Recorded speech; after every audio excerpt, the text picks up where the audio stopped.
pe dana danana. I'm not a good singer, you'll agree in a minute.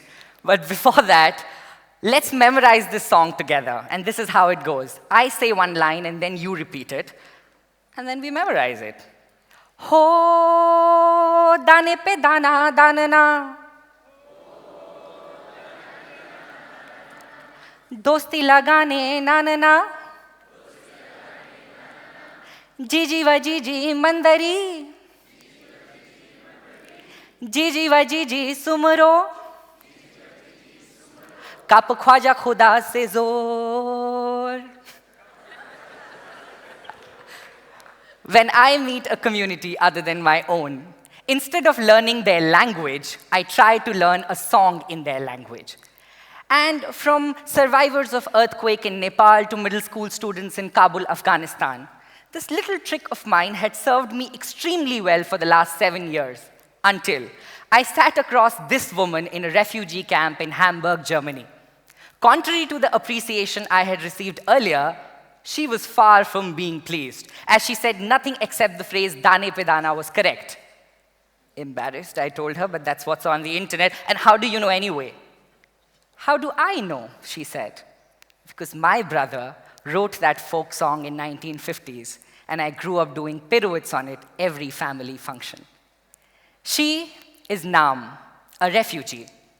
ISIS was on its way to her village, and everybody was rushing to another. The car carrying her family had only 4 seats left, but Naam had 5 children. She let go of the eldest daughter because she was the most grown up. We still don't know if she's still in Iraq or has been trafficked to some other part of the world. All we know that ISIS abducted her that very day. Naam sits here all day thinking about her, but continues to survive because her happiest moment still is when she's with her remaining 4 children in that room, often humming the melody composed by her family. Dane pe dana danana, dosti lagane nanana. As a young boy growing up, I was fascinated by experiences of people. I was curious to understand what would somebody be learning after going through the worst and the best experience that could possibly happen to them. Through my organization, Project Fuel, I now channelize that curiosity into documenting human wisdom. I collect life lessons of people from all ages and backgrounds around the world and design it into interactive and performance-based exercises. In all these years of learning and teaching from thousands of life lessons, I've come to realize that there are 1,000 ways to be alive. And your hope and your faith can prove to be 2 significant instruments in helping you find that way for yourself. Last year, when I found out that nearly 20 million people were being forced into becoming refugees displaced by conflict, I was determined to find out if that understanding of mine still stood to be true amidst the refugee crisis. So what did I do? I set out on a 90-day tour across 5 countries in Europe in the hope to meet those refugees. As it turns out, I didn't have to wait that long. When I was officially invited to a refugee camp in Amsterdam, which was housed in a former prison, I realized there were many barriers to be crossed that day. First, they were refugees. Second, they were housed in a prison, being treated like a criminal. Third, they were being handed these black boxes of food minus the spices 3 times a day.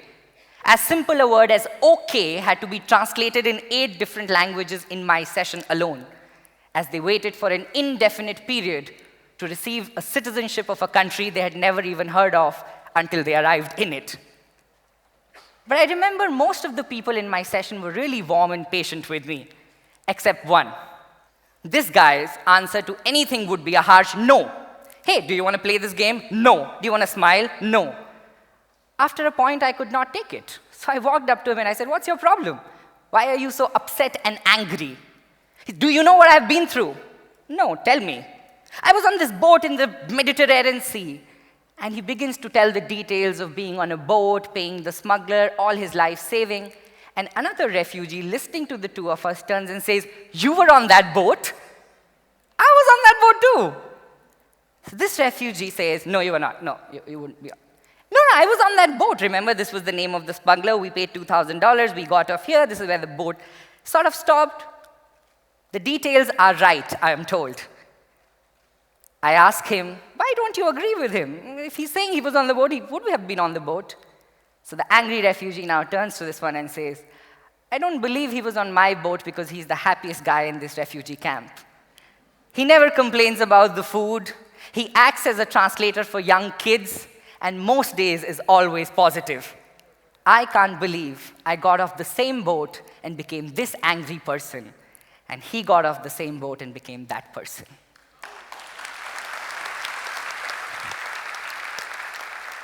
Throughout 90 days, I was experiencing many such transformative stories.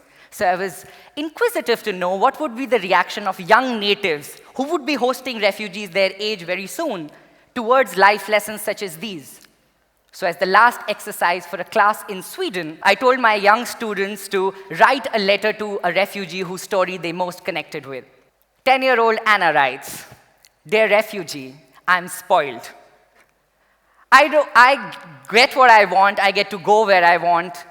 I don't know you and you don't know me, but I know that one day you will think about how far you have come. Never stop believing you can do anything. Best of luck, Anna. I passed on these profound letters to refugees who needed it on a gloomy day. And for others, I didn't have to. They had figured out a way for themselves. In the Calais refugee camp, a jungle and illegal camp situated in the south of France, it was difficult to film or photograph nearly 7,000 men. Their only goal was to smuggle themselves into UK each night by jumping onto speedy trucks on the highway that the camp was built on. I would meet a refugee one evening, have a great time, and would come next morning to find out that he's no more, run over by the same truck he was chasing last night. But me and my team, we were determined to find out what would be the wisdom that would come from a place that has experienced such excruciating pain. So we did not know at the time what a significant role that would play later on. In fact, just a few weeks ago, the French government completely demolished the Calais refugee camp, leaving all 7,000 people homeless again. What we at Project Fuel have is the only positive documentation of their knowledge, and in a way, a chance for them to leave their legacy. As a promise to my friends from the jungle, I have now turned the satellite map of the Calais jungle into a digital map. So you can click at any part of the jungle that once existed a few weeks ago and learn from the refugees that lived there exactly at their positions. Let me remind you, these friends or these refugees are men who have walked for 7 months through the forests of Bulgaria. They have had to drink diesel to keep themselves hydrated in the Sahara Desert. They have been imprisoned for having no documents in Libya, and most unfortunately have been separated from a sense of home over and over again. What keeps them going? Their life lessons answer that. It is hope. Hope that keeps them afloat and fighting. Hope that good people still exist. Maybe that is why Sarah, a 20-year-old Syrian girl who was called a terrorist for wearing a hijab at a crowded station in Germany, chose to focus on people who consoled her at that station rather than one man who attacked her. She advised the world, don't hate what's strange, and inspired me to write poetry and start a campaign called Under the Hijab, where I asked people from around the world to submit their interpretations of a hijab and what lays under it. I coupled the two for you. ये उम्र का जो एक सिलसिला है, जो न घट रहा है, जो न थम रहा है, ये बुनता है जब भी मेरी कहानी, आता है इसकी आंखों में पानी. लाया है दिल तक कितने ही रिश्ते, रिश्ते जिन्हें चाहा नहीं फिर भी गवाया है, रिश्ते जिन्हें पाने के लिए हमने सब लुटाया है जैसे ऊन का गुच्छा बंधा हुआ है खुला नहीं है, या खुला खुला है बंधा नहीं है.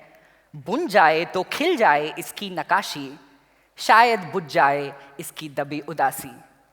ये उम्र का जो एक सिलसिला है, ये हर घड़ी एक नया फैसला है. ये बुनता है जब भी मेरी कहानी, आता है इसकी आंखों में पानी, आता है इसकी आंखों में पानी, बेहिसाब पानी.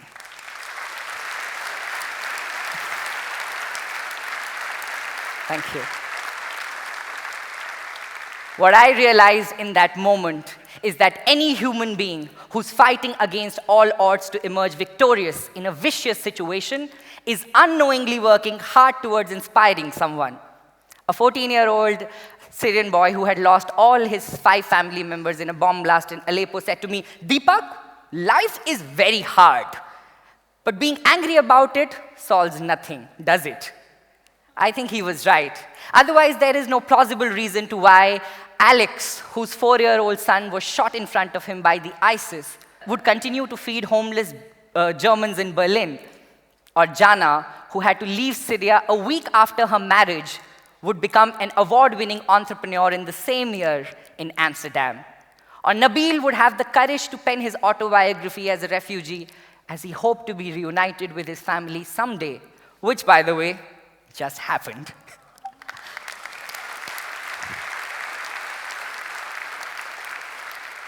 After being with people termed as refugees for 90 days, I have come to realize that your hope is your knowledge, and that each one of us is a refugee in some department of life or another. Terentius Afer said it best in 150 BC, "Homo sum humane nihil ami alienum puto." I am a human being, and nothing human can be alien to me. So whether displaced by an unstable career, troubled by a shaky relationship, fighting a war in your country, or searching for meaning in your life, we all fear homelessness in some form. But choosing to learn from it and keeping hope alive is the only way you will come to believe that bad days are really good in making way for the great days that are coming. So keep hoping. Thank you.